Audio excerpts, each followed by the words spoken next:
Ini katanya bekas tapak kakinya Semar, jempolnya ini. Ini kepalanya sini. Sujud aja terus gitu. Kalau dari sini memang bentuknya kayak love. Nah, ini bekas telapak beliau.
Bismillahirrahmanirrahim. Assalamualaikum warahmatullahi wabarakatuh. Waalaikumsalam warahmatullahi wabarakatuh. Alhamdulillah wassalatu wassalamu ala rasulillahi wa ba'du. Sobat MFO yang dirahmati Allah Ta'ala, pada Explore kali ini kami berada di kota Cirebon, tepatnya di situs Gua Semar, komplek pemakaman Datul Kahfi. Ya, saya ditemani oleh Bapak Salman dan Bapak Kunci Gunung Semar. Bapak Kunci, ya, Bapak Juru Kunci Gunung Semar. Nah, kita mau membedah dan menelusuri sejarah-sejarah yang ada di Gunung Semar di sini ya. Insya Allah. Kita sapa dulu Bapak semuanya. Assalamualaikum, Pak. Waalaikumsalam warahmatullahi wabarakatuh. Ustaz Faisal. Awal mula sejarah Gunung Semar sendiri bagaimana, Pak? Karena kan berdasarkan babat khususnya ya di tanah Jawa ini, Semar ada banyak sekali situs-situsnya, baik di Serandil, kemudian di Gunung Tidar itu yang paling terkenal Sabdo Palon. Nah, kalau di Cirebon sendiri ini bagaimana sejarahnya atau legendanya bagaimana? Iya. Kalau di Cirebon sendiri yang namanya situs Gunung Semar atau Gunung Samar, ya, itu dulu zamannya masih pra-Islam, itu masih laut. Nah, setelah masih laut itu yang ada itu cuma Gunung Jati. Gunung Jati itu di tengah-tengah laut. Nah, dari Gunung Jati sering ada bermunculan makhluk-makhluk yang tidak terdeteksi oleh orang umum. Nah, contohnya kayak di zaman pewayangan, jadi bentuknya samar-samar kayak Semar. Itu kalau dari versi sebelum Islam. Kalau sudah zamannya Islam, itu laut itu udah bergeser ke arah timur. Sampai sekarang pun masih tetap bergeser ke arah timur. Nah, udah ada batu-batu yang menyerupai Semar. Jadi batu yang ini adalah batu yang menyerupai Semar rukuh. Nanti kalau kita lihat dari samping ini, persis kayak Semar lagi rukuh. Ada pas di atas pundaknya ada telapak tangan buat pertemuannya Nyi Ongtin dengan Kanjeng Sunan ketika disahadatin masuk Islam. Di sini di batu itu. Jadi ketemunya Sunan Gunung Jati sama Ongtin. Putri ya, Putri itu. Putri Ongtin itu di sini. Cina itu ya. Bapak pernah mengalami pengalaman-pengalaman gaib tadi selama menjadi kunci di sini? Ya, ada berbagai pengalaman gaib yang saya pernah alami selama saya jadi juru kunci di sini, yaitu ketika saya tidur di pendopo Goa Semar ini. Jadi kalau tidur kayak ada banyak suara orang, ribuan orang gitu. Dan sering sekali kalau malam antara dari jam 1 sampai jam 3 kayak suara yang orang jalan dengan berat puluhan ton lah. Blub, blub, blub. Pas saya bangun saya lihat nggak ada. Pas saya bangun saya lihat ada. Itu hampir setiap malam saya kalau saya tidur di sini. Dan pernah juga saya lihat itu seperti asap, Pak. Di sebelah mana? Di sini aja, di area sini. Kalau saya keluar pintu tuh kadang-kadang semuanya mau sholat malam waktu belum ada musola. Sholat malam kadang di sini. Ini buat sholat dulu saya. Nah, ini belum. Nah di sini ketika assalamualaikum itu tengok kiri salah kanan kayak ada bentuk kayak orang tinggi besar dengan asap hitam itu. Tapi tidak berwujud, tapi kayak abstrak hitam, tinggi sekali. Ada ukuran 20 atau 30 meter tingginya, besarnya juga Masya Allah, sempat bikin saya agak mau lari juga. Merinding.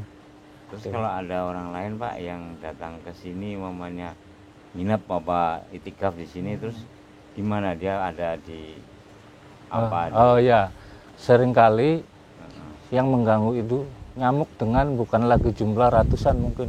Nyamuk itu kayak berkerumun kayak bentuk air pasukan. Jadi kalau lewat tuh blub, orang tuh langsung semuanya merah.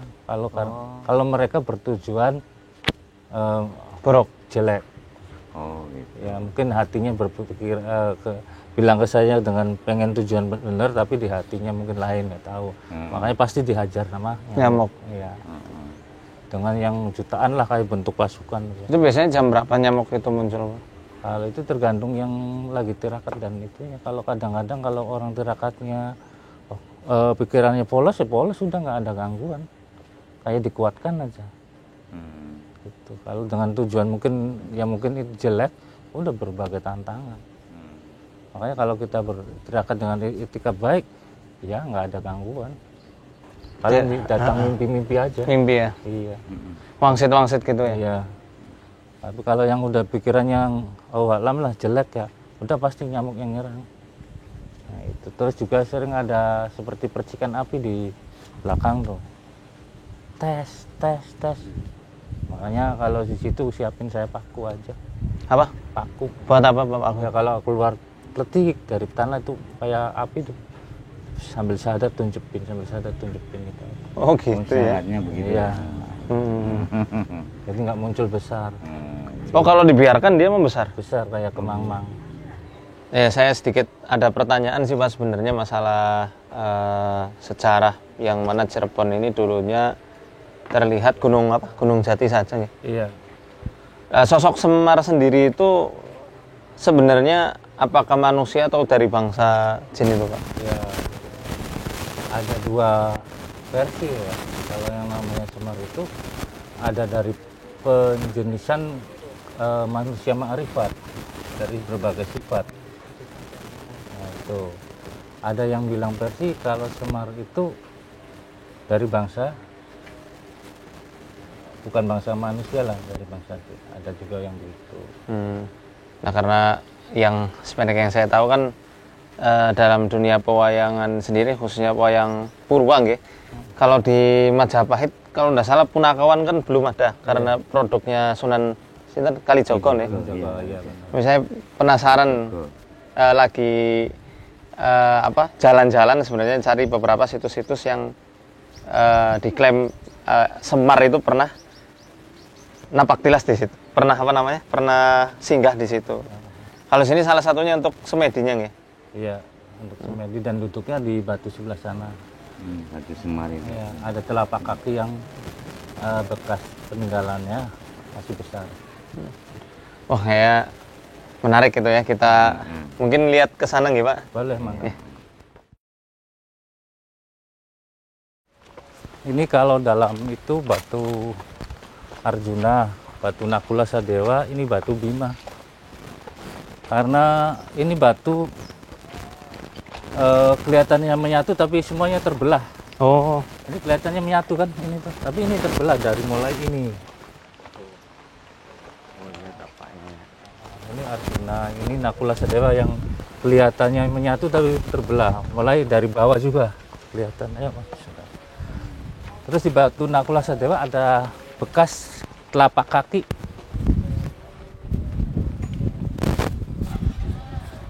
Ini telengkok ini. Ini jempol. Ini jari. Iya iya, ya jempol. Kalau kita mancing Yang dua kali kita kan? Mm-mm. Dua kali kita. Iya. ini katanya apa bekas tapak kakinya Semar, jempolnya ini. Besar kan. Kalau ini apanya? Ini apanya tadi Pak? Yang ini? Telengkok bekasnya. Oh, apa? Dengkul apa lututnya? Lutut. Ini. Kalau ini kiri, terus ini dengkul kanan. Ya, itu dengkul beda lagi dua cara. Kalau ini mau pergi, mau pergi. berangkat, mau pergi ini. Nah, kalau lagi dia kebanyakan gini. Oh iya. Ini kepalanya sini. Sujud aja terus gitu. Oh, terus dia aja kan pergi yang injak itu ya. Ya, perginya ke sini. Mau keluar turun. Plas, nggak tahu kemana. Nah, ini sisanya. Iya, iya. Ya. Baiklah. Ini apa? Kepercayaan dari apa? Warga sekitar memang demikian. Dengkulnya dua dan kakinya ketika Semar mau pergi lagi. Kita lanjut perjalanannya.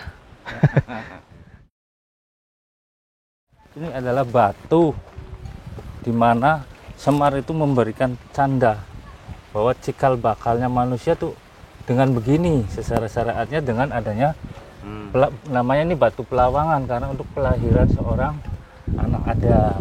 Nah, ini hanya sebagai siloka, ini untuk kelaki-lakiannya. Makanya disandingkan jadi satu, namanya batu pelawangan. Jadi ketika Semar ada di sini, manusia belum ada, Pak? Udah ada, cuma menimbulkan simbol bahwa Semar itu memberikan batu ini dengan memberitahu kepada sekelilingnya lah bahwa kita itu nanti lahir itu dari bentuk siloka batu pelawangan dengan adanya pelawang itu punya keperempuan dan laki-laki. Makanya kayak persis, nggak diukir nggak apa, ini kayak persis ya bentuk tuh. Nah, ini mitosnya bahwa yang sakit-sakit lutut nyeri di siniin digesek-gesekin. Dicepitin. Iya, insya Allah. Oh gitu. Berasa ya? Kesedot ya. Kayak apa kesedot rasanya? Dengkulnya barangkali. Kalau dari sini memang bentuknya kayak love.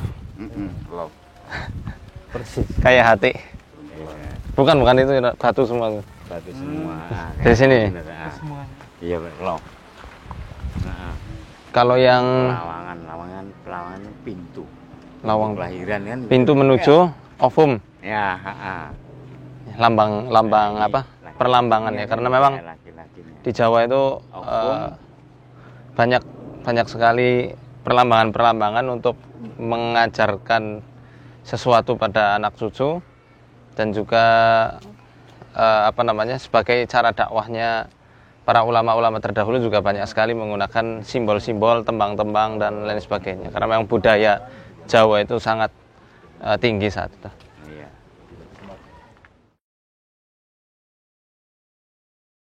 Teman-teman yang dirahmati Allah, penjelasan dari Bapak Kunci tadi luar biasa ya, menambah wawasan kita tentang beberapa budaya-budaya, sejarah maupun mitos-mitos yang ada khususnya di area Gunung Semar ini. Dan ini salah satu yang menjadi simbol pengajaran, karena kita tahu ya bahwasanya sosok Semar ini adalah sosok yang diciptakan oleh Sunan Kalijaga dalam pewayangan Purwa.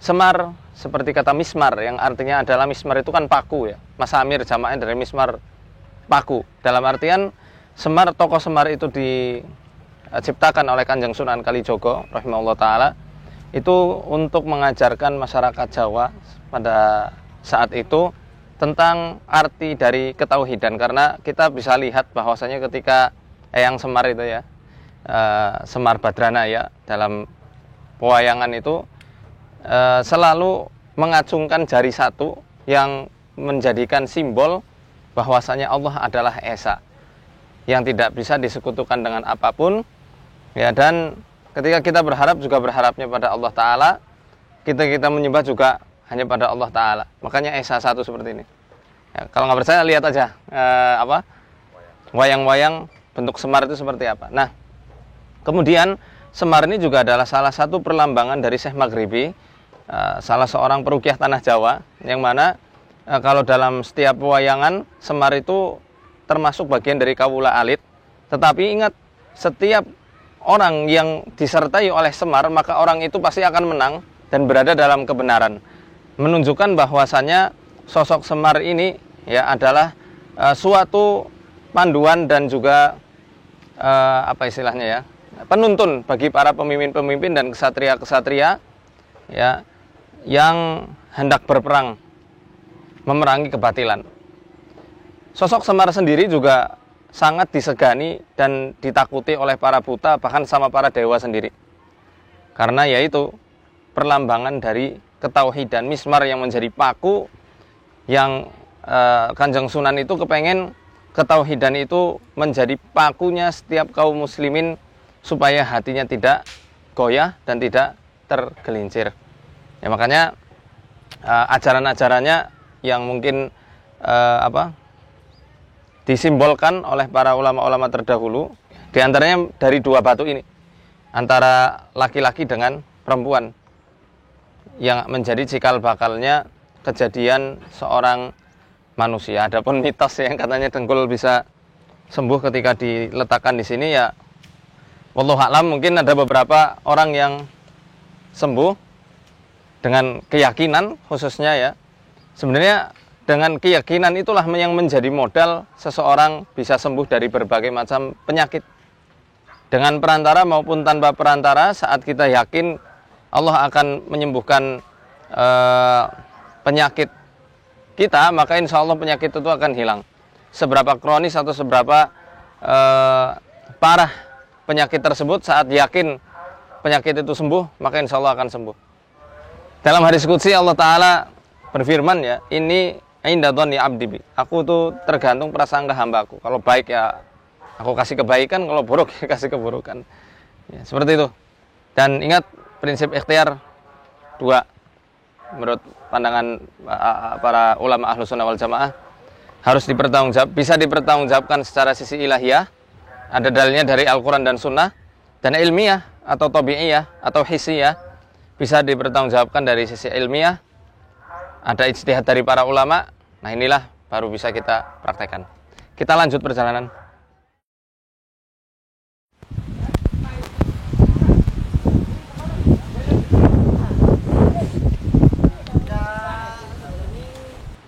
Ini adalah salah satu jejak dari tangannya Sunan Gunung Jati dengan istri beliau, Ong Tin. Siapa nama panjangnya ya Pak Ong Tin? Ong Tinio. Ya, semuanya itu ya. Kalau sudah nama Islamnya Nyimas Laras Sumanding. Nyimas Laras Sumanding. Nyimas Laras Sumanding. Oh, saya baru tahu itu Laras Sumanding. Nah, ini bekas telapak beliau. Yang saya mau tanya, ini kenapa kok bisa sampai ngecap gitu Pak? Kira-kira ada ini penjelasannya enggak? Karena kan oh alah Pak, orang namanya Wali Bobo. Oh, iya. Gampang aja semuanya, kun plus. Ini menjadi salah satu prasasti dari Sunan Gunung Jati ya, di Gunung Semar ini?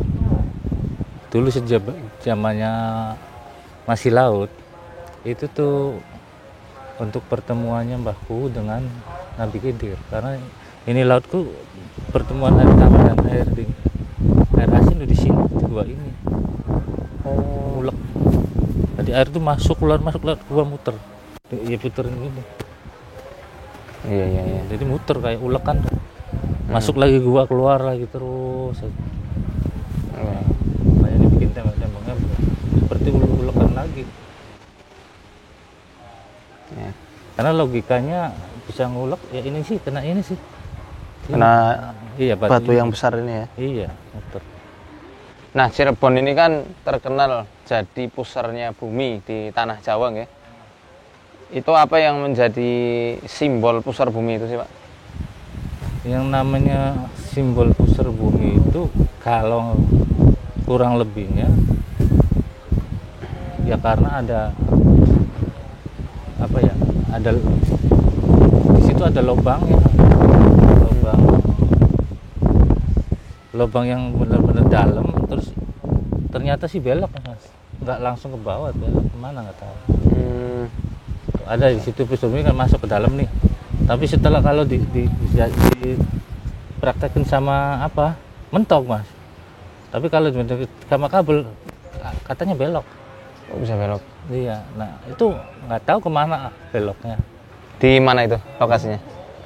Bukan tongkat, kalau di semuanya nih ada di pusar bumi di Gunung Jati ya. 3 km tangan kurang terus ya. Nanti kita ukur pakai apa gitu, kayu. Terus mentok nggak keberapa tapi ngelobang. Oh gitu. Lokasinya di Gunung Jati Mas. di Gunung Jati ya? Bukan wilayah Gunung Semar. Oh. Ada iya, lagi iya. nanti Cirebon sini. Baik. Nanti kita mau jalan-jalan lebih banyak lagi di Kota Cirebon. Saksikan terus perjalanan kami. Ya. Assalamualaikum warahmatullahi wabarakatuh. Sekarang kami berada di komplek pusar bumi yang berada di pemakaman Zatul Kahfi. Ya, Zatul Kahfi di Gunung Jati Cirebon. Tanah yang biasa diambil untuk ngelarisin dagangan atau untuk supaya usaha lancar apa Pak? Dari tanah ini berarti ya Pak ya? Iya. Diambil.